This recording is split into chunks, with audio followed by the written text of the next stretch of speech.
کہ انسان کی اصلاح کے لیے، انسان کو انسان کا بچہ بنانے کے لیے دو طرح کی رہنمائی کی ضرورت ہے، دو طرح سے ہدایت کی ضرورت ہے۔ ایک ہدایت تو ہے نظریہ ٹھیک ہو جائے، آپ کا کانسیپٹ کلیئر ہو جائے، آپ کو پتہ چل جائے صحیح کیا ہے اور غلط کیا ہے۔ بہت سے لوگ بہت باہمت ہوتے ہیں لیکن ان کی محنتیں غلط سمت میں جا کے ضائع ہو رہی ہوتی ہیں،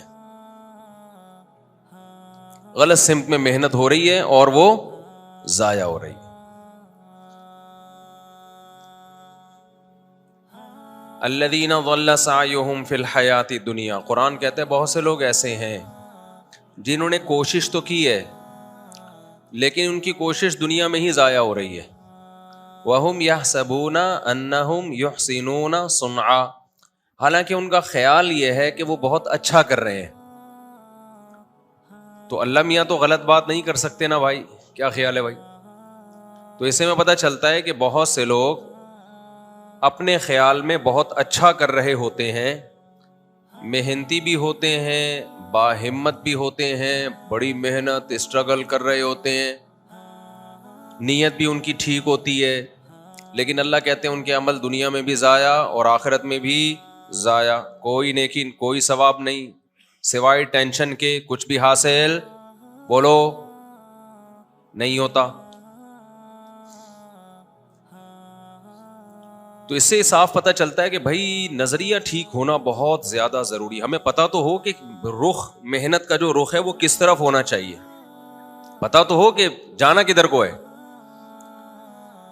آپ نے جانا تھا پشاور، کوئٹہ کی بس میں بیٹھ گئے آپ، محنت تو اس میں بھی ہوگی کہ نہیں ہوگی؟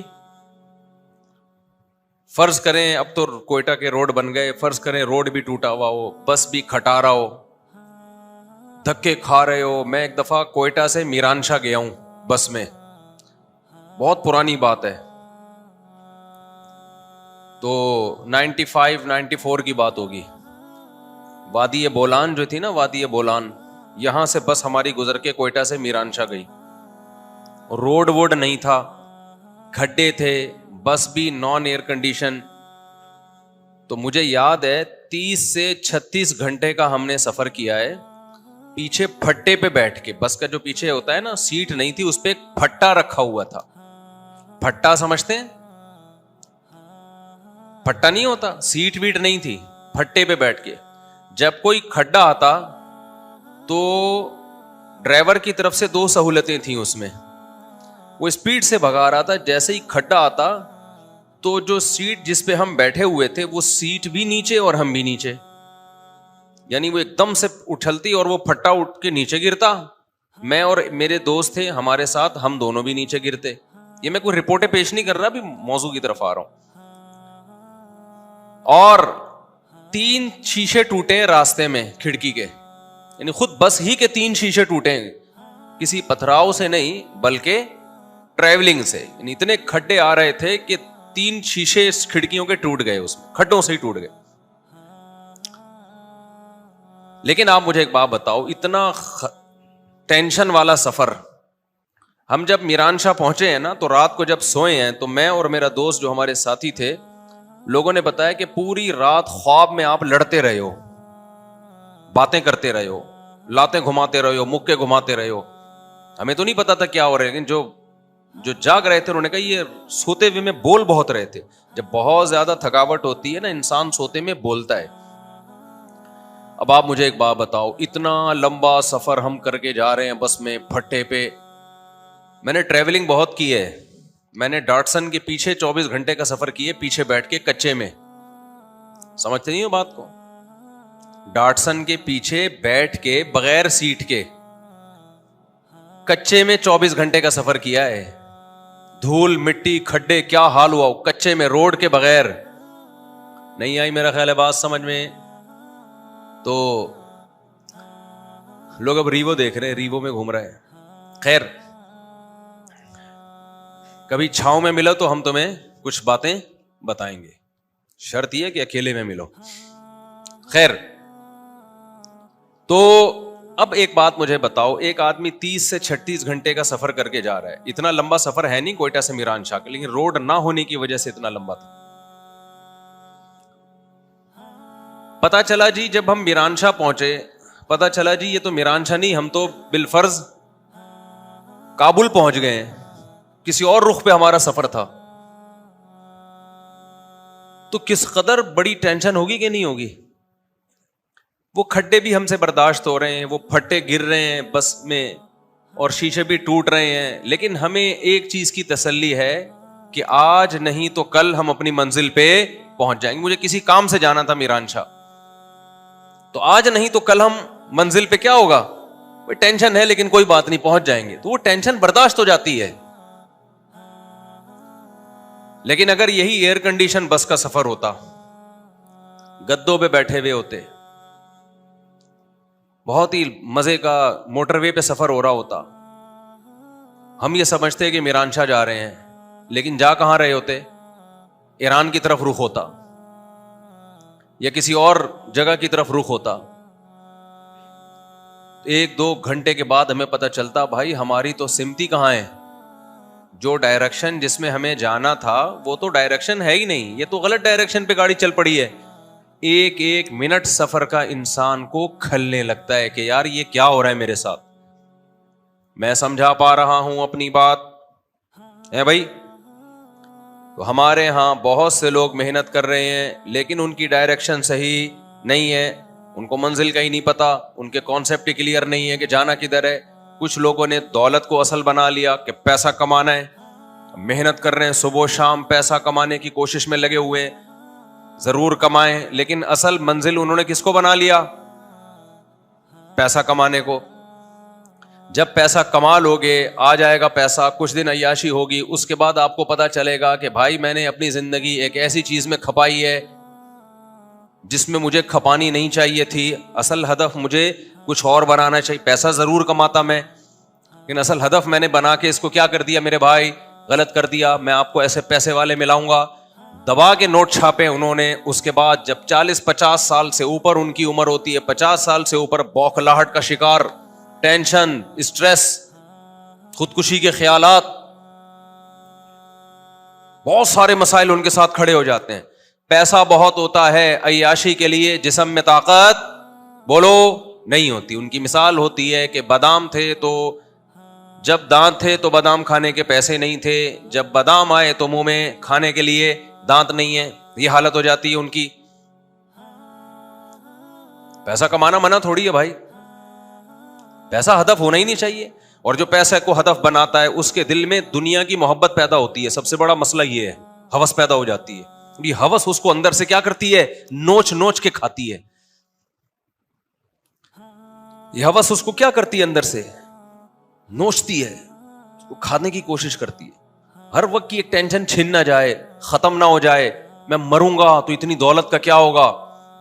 میں ملیشیا گیا تو میں نے وہاں چائنیز کا قبرستان دکھایا ولاگ میں. ولاگ میں نے چائنیز کا قبرستان, وہاں جو ارب پتی کروڑ پتی لوگ, ان کی موت کے وقت حالت کیا ہوتی ہے وہ میں نے وہاں اس ولاگ میں بتائی ہے. وہ پریشان ہوتے ہیں, یار اتنا سارا پیسہ میں چھوڑ کے جا رہا ہوں, اربوں روپے, کیا میں مر جاؤں گا اور یہ بعد والے نوچ نوچ کے کھا جائیں گے. ان کو تو فری پھوکٹ میں مل رہا ہے. ساری محنت کس کی ہے بولو, میری ہے یار. میں نے دماغ لگایا, میں نے امیزون اور فلانا اور ڈمکانا, اور یہ جو آج کل نیٹ پہ چل رہا ہے, ایک نیٹ پہ جو تمہیں امیزون سے پیسہ کمانے کے طریقے بتا رہا ہے نا, وہ تمہیں طریقے بتا رہا ہے, خود کما رہا ہے. نہیں ہے بات, میرا خیال ہے, کیونکہ تم جب اس کی ویڈیو دیکھتے ہو تو وہ خود وہ طریقہ اختیار نہیں کرتا امیزون سے, وہ صرف کلپ بنا بنا کے پیسہ کمانے کے طریقے بتانے کے پیسے کما رہا ہوتا ہے. نہیں آئی تو اس لیے امیزون سے پیسے کمانے کے بجائے بہتر ہے امیزون سے پیسے کمانے کے طریقے بتا کے پیسہ کماؤ. بہت گہری بات کی, ان لوگوں کی سمجھ میں نہیں آئی میرا خیال. دوبارہ بتا دوں, دیکھو ایک تو ہوتا ہے امیزون سے پیسہ کمانا, اس کے لیے تو محنت کرنی پڑے گی. کمپنیوں سے آپ کو کمیشن پہ جو ہے نا لینا پڑے گا. آپ کی پروڈکٹ میں وہاں بکوانا چاہتا ہوں, وہ تو مشکل سے ملتے, اتنے آسانی سے نہیں ملتا. تو آپ پتہ نہیں کمیشن ایجنٹ بن کے کما سکو نہ کما سکو، لیکن بہتر یہ کہ آپ بجائے امیزون سے پیسہ کمانے کے، آپ امیزون سے پیسہ کمانے کا طریقہ بتانا شروع کر دو. نہیں یہی بات میرا خیال ہے، طریقہ بتانے کے پیسے زیادہ ملیں گے، ویوز بڑھیں گے، آپ کے ایڈ چلیں گے، اس پہ لوگ دیکھیں گے، سب آپ کی طرف آ جائیں گے، یار یہ پیسہ کمانے کا طریقہ جانتا ہے. جب آپ سے کوئی پوچھے گا آپ کیسے کما رہے ہو، آپ بھی اس طریقے سے کما رہے ہو، کہہ رہے نہیں میں بتا کے کما رہا ہوں. یار ان لوگوں کو سمجھ میں بات آتی نہیں ہے یار. دوبارہ آسان، ایک ہوتا ہے پکوڑے بنا کے بیچ کے پیسے کمانا، یہ بہت مشکل ہے، سمجھ رہے ہو؟ پکوڑے بنا کے اس کو بیچنا، اس کے لیے کوکنگ آئل چاہیے، دکان چاہیے، مزدور چاہیے، ہری مرچ چاہیے، بیسن چاہیے، کوکنگ آئل چاہیے، پولیس والوں کے بھتے چاہیے، بہت کچھ چاہیے. اس کے بعد کسٹمر بھی چاہیے، ہو سکتا ہے آپ کا پکوڑا نہ بکے. آسان طریقے، پکوڑے بنانے کا طریقہ بتاؤ اور لوگوں کو بتاؤ پکوڑے میں بڑا پیسہ ہے، یہ بتاتے رہو. لوگ آپ کا چینل دیکھتے رہیں گے اور آپ کے پاس، چاہے وہ ان کا پکوڑا آپ کا بیڑا ہی غرق ہو جائے، وہ دکانیں کھول کھول کے بیٹھے ہوں گے، بولیں گے یار ہمارے پاس تو کوئی کسٹمر آ نہیں رہا. نہیں آئی میرا خیال ہے بات. اس لیے یوٹیوب پہ اچھے برے دونوں طرح کے لوگ ہیں. کچھ طریقے بتا رہے ہوتے ہیں وہ جینین طریقے ہوتے ہیں، کچھ طریقے جو بتا رہے ہوتے ہیں جینین نہیں ہوتے، وہ صرف طریقہ بتانے کے ان کو پتا ہے پیسے ملیں گے، لیکن وہ طریقے مارکیٹ میں چلتے نہیں ہیں. ایسے بھی بہت سارے لوگ ہیں، میں نہیں کہہ رہا سارے فراڈی ہیں، دونوں طرح کے لوگ ہیں. سمجھتے ہو نہیں بات کو؟ تو میں جلدی سے بات کو سمیٹتا ہوں. تو میرے بھائی آپ نے کیا کیا کہ آپ نے ہدف بنا لیا دولت کو، کہ میں پیسہ کماؤں گا، پیسہ کماؤں گا، پیسہ کماؤں گا. تو میں وہ چائنیز کی مثال دے رہا تھا کہ اربوں روپے کما لیتے ہیں.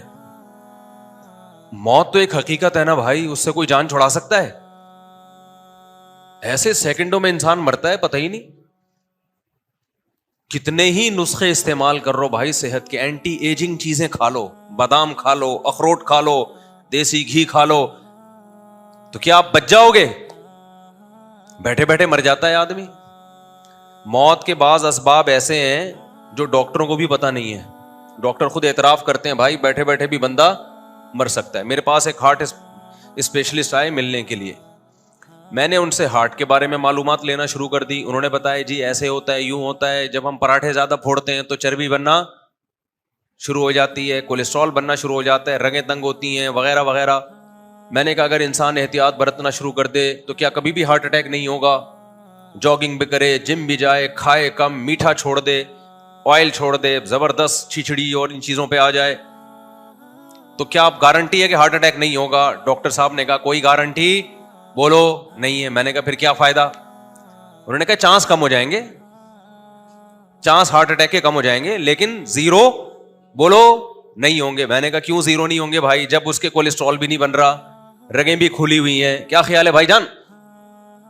ابے سارے ہارٹ کی رگیں بھی کھلی ہوئی ہیں، دل بھی صحت مند ہے، تو اٹیک کیوں ہو رہا ہے پھر؟ انہوں نے کہا بات یہ میرے بھائی، ہمارے دماغ سے کرنٹ جاتا ہے کہاں؟ ہارٹ کی طرف. وہ کرنٹ جاتا ہے، جیسے موٹر کو کرنٹ ملتا ہے، پاور ملتی ہے، تو موٹر کیا کرتی ہے؟ گھومتی ہے اور پانی آتا ہے.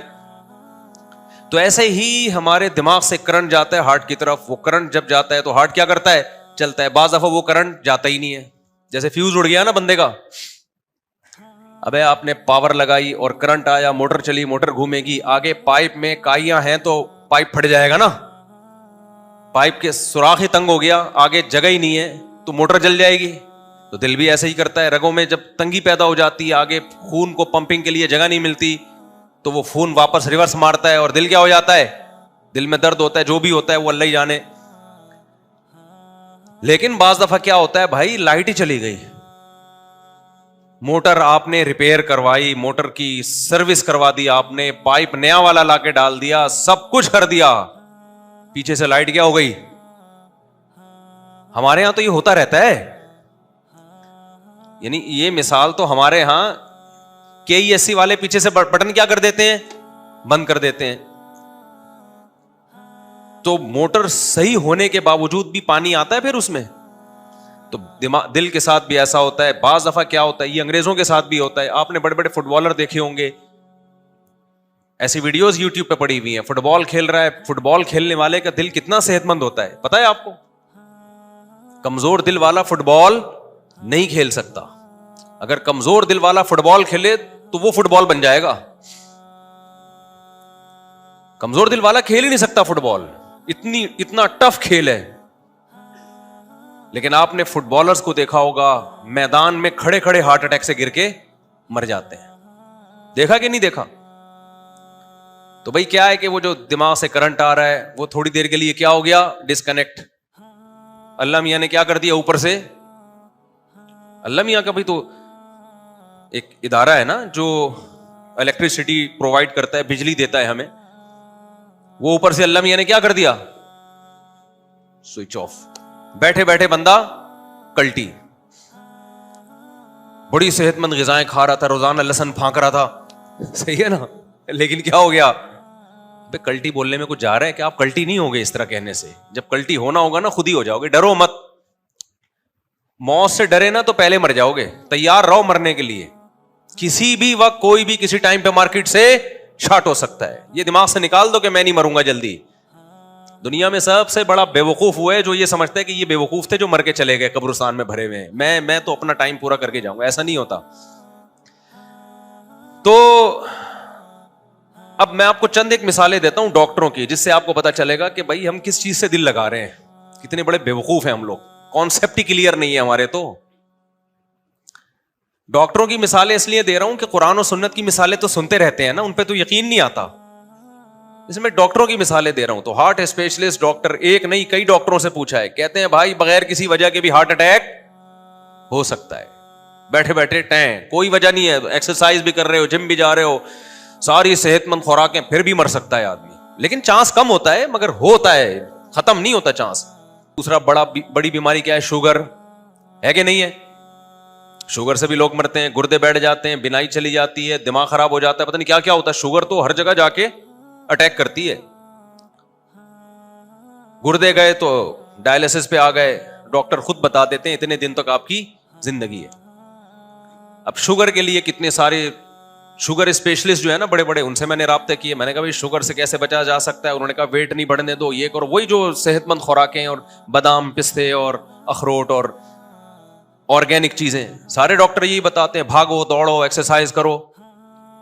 ڈاکٹر صاحب کیا یہ سارے کام کرنے کے بعد گارنٹی ہے شوگر نہیں ہوگی؟ شوگر کے اسپیشلسٹ بولے گا گارنٹی میرے بھائی, بولو نا نہیں ہے. ابے پھر کیا, میں وہ واقعہ بتاتا ہوں لیکن ابھی نہیں بتاؤں گا وہ واقعہ. پھر بھی گارنٹی نہیں ہے. وجہ کیا ہے بھائی؟ نہیں بھائی کچھ پتا نہیں ہوتا کسی بھی چیز کا. موروثی ہوتی ہے, آپ کے باپ دادا نانا پردادا میں کسی کو ہوئی ہوگی, آپ کو ہو گئی. گارنٹی ڈاکٹر کسی چیز کی نہیں لیتا. گارنٹی فریج کی لی جا سکتی ہے, گاڑی کی لی جا سکتی ہے, بہت ساری چیزوں کی. انسان کی جو باڈی ہے اس کی گارنٹی ہے ہی نہیں. امکان ہوتا ہے کہ یہ جلدی نہیں مرے گا, یہ جلدی مر جائے گا, امکان کی حد تک, اس سے زیادہ کچھ بھی نہیں ہے. آگے چلتے ہیں ہم. کینسر کے اسپیشلسٹ, کتنے لوگوں کو کینسر ہوتا ہے نا. کینسر کے اسپیشلسٹ سے میری کئی دفعہ ملاقات ہوئی, اور وہ اسپیشلسٹ بھی معمولی اسپیشلسٹ نہیں ہے, جو کینسر کے اسپیشلسٹ کو پڑھاتے ہیں, یعنی اسپیشلائزیشن کرواتے ہیں کینسر میں. اور یورپ کے ایک دفعہ ملاقات کے لیے آئے, میں نے کہا ڈاکٹر صاحب آپ جو مجھ سے پوچھنے کے لیے آئے وہ بعد میں پوچھنا, پہلے میں آپ سے کچھ چیزیں پوچھنا چاہتا ہوں. کینسر سے بچنے کے لیے کیا کرنا چاہیے؟ یہ میں صحت پہ آپ کو رپورٹیں پیش نہیں کر رہا. آپ کے مفتی صاحب کیا شوگر کینسر, اور یہ تو ڈاکٹروں کا کام ہے بھائی, یہ ڈاکٹروں سے پوچھو. میں تو آپ کو میڈیکل سائنس کی رپورٹوں سے عبرت دلا رہا ہوں کہ اللہ رسول کی باتوں سے عبرت نہیں ہوتی, ڈاکٹروں سے ہی پوچھ لو عبرت ہو جائے گی. یہ دنیا دل لگانے کی جگہ بولو نہیں ہے, یہ 4 شادیوں کی جگہ ہے بس, تاکہ دل لگے ہی نہیں یہاں پہ. یہ 4 شادیوں سے بھی مسافر خانے کا احساس پیدا ہوتا ہے. پتہ ہے آپ کو, لوگ سمجھتے ہیں 4 شادیاں یہ دنیا کی محبت کی علامت ہے, حقیقت ہے دنیا کے مسافر خانہ سمجھنے کی علامت ہے. 4 شادیوں والے کا کوئی گھر ہوتا ہی نہیں ہے, ایک دن یہاں تو دوسرے دن وہاں, پھر تیسرے دن وہاں, چوتھے دن وہاں. ایک صاحب نے مجھ سے کہا نا, میرا وہ بڑا لطیفہ ہٹ ہوا تھا. میری 2 گھر والے تھے, تو میں ایک گلشن اقبال میں, ایک ہاکسبی روڈ کی طرف, کتنا فاصلہ تھا نا. تو ایک اسٹیٹ ایجنٹ تھے میرے دوست, میں ایک دن یہاں تو دوسرے دن بس میں بیٹھ کے جاتا تھا میں, وہ ہاکس بے کتنا دور 1.5 گھنٹہ لگتا تھا. انہوں نے کہا مجھے آپ پہ بہت ترس آتا ہے, ایک دن یہاں اگلے دن وہ ادھر. کہتے ہیں نا دھوبی کا کتا نہ گھر کا نہ گھاٹ کا, کوئی ٹھکانا ہی نہیں ہے. میں نے کہا ترس مجھے آپ پہ آتا ہے, ایک دن وہاں, دوسرے دن بھی وہاں, تیسرے دن بھی وہاں, 10 سال ہو گئے وہاں, 15 سال ہو گئے وہاں. ہم نے کہا ہم تو ایک دن یہاں تو دوسرے دن کہاں ہیں, وہاں ہیں. پھر میں نے ان کو بتایا کہ دنیا مسافر خانہ ہے, اس میں مسلمان کا کوئی ٹھکانا نہیں. یہ گھر ور کی محبتیں چارپائیوں سے, پلنگوں سے, دیواروں سے, یہ ان لوگوں کا کام ہے بھائی جو دنیا سے محبت کرتے ہیں. ہمارا تو کوئی پلنگ ہی نہیں ہے, کوئی پتہ نہیں ہوتا آج کہاں سونا ہے. ہم نے رپورٹ آ جاتی ہے آج فلاں جگہ کی باری ہے, چل بھائی. مسلمان کا کوئی گھر درو دیوار اینٹیں بولو نہیں ہوتی. اینٹوں سے محبت, پلنگوں سے محبت, بستروں سے محبت, یہ ان